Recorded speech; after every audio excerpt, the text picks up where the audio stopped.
శ్రీకాకుళం నియోజకవర్గ ఎమ్మెల్యే గొండు శంకర్ ఉత్తరాంధ్ర అభివృద్ధికి కీలకంగా నిలిచే భారీ స్టీల్ ప్లాంట్ ప్రాజెక్టు రాష్ట్ర భవిష్యత్తును మారుస్తుందని పేర్కొన్నారు.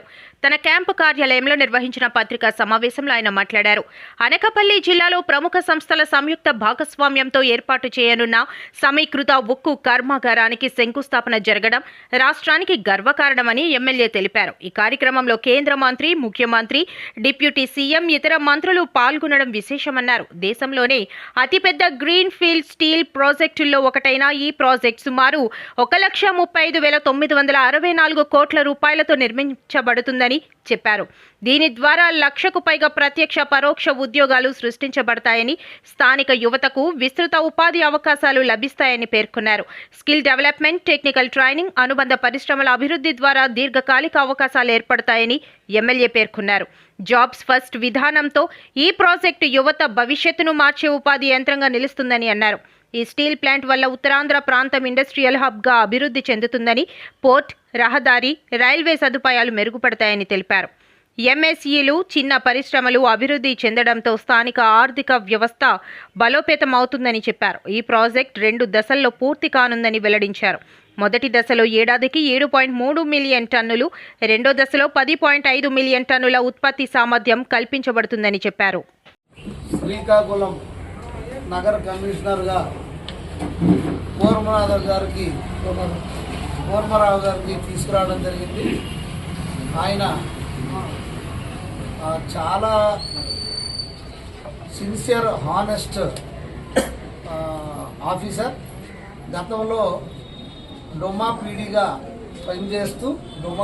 ఆయన పనిచేస్తూ ఎన్నో అవార్డులు తీసుకొచ్చి మంచి పేరు జిల్లాకు తీసుకురావడం జరిగింది. రాష్ట్రం కూడా పేరు వచ్చింది. అలాంటి వ్యక్తిని మళ్ళీ మనం ఇక్కడ కమిషనర్గా తీసుకురావడం జరిగింది.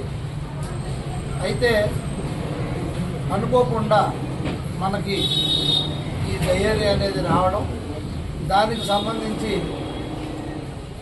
అప్పటి పరిస్థితులను బట్టి క్యాబినెట్లో గౌరవ ముఖ్యమంత్రి వర్యులు ఆదేశానుసారం ఆ టైంలో ఆయనకి సస్పెండ్ అవ్వడం, మళ్ళీ ఆయన యొక్క సేవల్ని, ఆయన యొక్క పనితనాన్ని రాష్ట్ర ప్రభుత్వం గుర్తించి మళ్ళీ రీఇన్స్టేట్ చేయడం, దీనికి కృషి చేసిన గౌరవ మంత్రివర్యులు, రాష్ట్ర మంత్రివర్యులు అచ్చెన్నాయుడు గారు, కేంద్ర మంత్రివర్యులు రామ్మోహన్ నాయుడు గారు, అలాగే మున్సిపల్ శాఖ మంత్రి నారాయణ గారికి, అలాగే ముఖ్యంగా గౌరవ ముఖ్యమంత్రి వర్యులకి లోకేష్ అన్న గారికి నేను హృదయపూర్వకంగా ధన్యవాదాలు తెలియజేసుకుంటున్నా.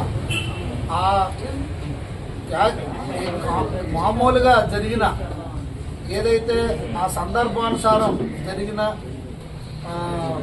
సస్పెన్షన్ అయితే తప్ప దీనికి ఎటువంటి వివాదాస్పదం చేయడానికి కానీ ఎటువంటి కుట్రలు పండడానికి ఏమీ లేదు.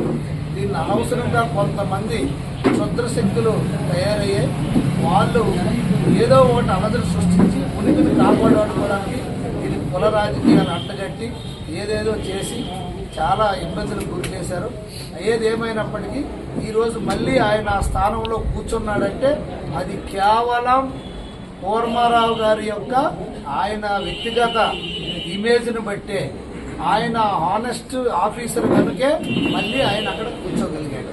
ప్రభుత్వం అది గుర్తించింది. అప్పటి పరిస్థితులను బట్టి ఆ డెసిషన్ గౌరవ ముఖ్యమంత్రి తీసుకున్నది అది కరెక్ట్. ఆ టైంని బట్టి అది తీసుకోవాలి ఎవరో ఒకరిని. అప్పుడు కూర్మారావు గారు రావడం 13 రోజులు అవ్వడం మన దురదృష్టకరం. ఏదేమైనప్పటికీ మళ్ళీ ఆయన అదే స్థానంలో కూర్చోవడం మన కార్పొరేషన్కి రాబోయే రోజుల్లో మంచి రోజులు వస్తాయి. మేమందరం పూర్తిగా సహకరిస్తాం.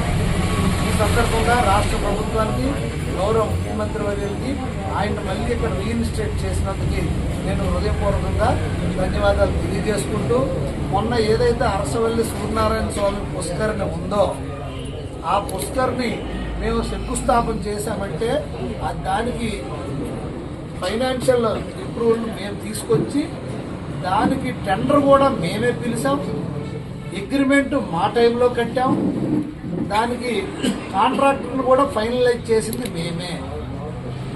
గతంలో కొంతమంది చెప్తున్నట్టుగా వాళ్ళు అడ్మినిస్ట్రేషన్ శాంక్షన్ వస్తే పని అయిపోయినట్టు కాదు.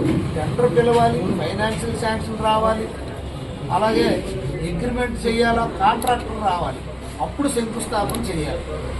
ఎలక్షన్ ముందు, ఓట్ల ముందు ఎలక్షన్ ముందు ఓట్ల కోసం ప్రజలను మభ్యపెట్టడానికి శిలాఫలకాలు వేసి శంకుస్థాపన చేయిస్తే అవి రాళ్ళు ముక్కలుగా ఉండిపోతాయి కానీ లేకపోతే సిమెంట్ దిమ్మలుగా ఉండిపోతాయి కానీ దానికి ఎటువంటి అలంకరణ ఉండదు, అది అలంకారప్రాయంగా కూడా ఉండదని నేను ఈ సందర్భంగా తెలియజేసుకుంటూ, ఏదేమైనప్పటికీ ఇప్పుడు అరసవల్లి పుణ్యక్షేత్రంలో కడుతున్నటువంటి పుష్కరిణికి 4 కోట్ల రూపాయలు మా ప్రభుత్వ హయాంలోనే మంజూరయ్యాయి.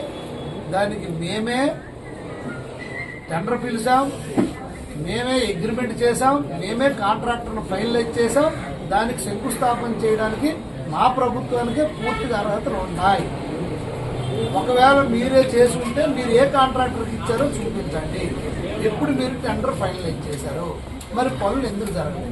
అంతకుముందు ₹1 కోటి పెట్టి కట్టిన వాళ్ళన్నీ శిథిలావస్థ అయిపోయి నదిలో ఆ పుష్కరంలో పడిపోయిన పరిస్థితి కూడా ఉంది. అది ₹1 కోటి, దానికి ఎవరు బాధ్యులు? ఆ ఫౌండేషన్ ఏమి కిందకి పైలు లేకుండా వాటలు కడితే ఆగుతాయా? అలాంటి ప్రపంచ స్థాయి ఉన్నటువంటి టెంపుల్కి పైన వాళ్ళు కడితే అవుతుందా? ఇది అవగాహన రాహిత్యం, గత పాలకులకి అవగాహన రాహిత్యం, వాళ్ళకి దీని మీద అవగాహన లేక ఈవేళ ఈ దుస్థితి ఆ ఆలయానికి వచ్చింది. అలాగే శ్రీకాకుళం నగరంకి వచ్చింది, శ్రీకాకుళం నియోజకవర్గంకి వచ్చిందని నేను తెలియజేసుకుంటూ, తప్పకుండా ఏదైతే ఉందో దాన్ని మేము పూర్తిగా ఇది చేస్తామని నేను తెలియజేసుకుంటున్నాను. ఇక నా కార్గిల్ పార్కుకు సంబంధించి అది చిన్న కమ్యూనికేషన్ గ్యాప్ ఉంది.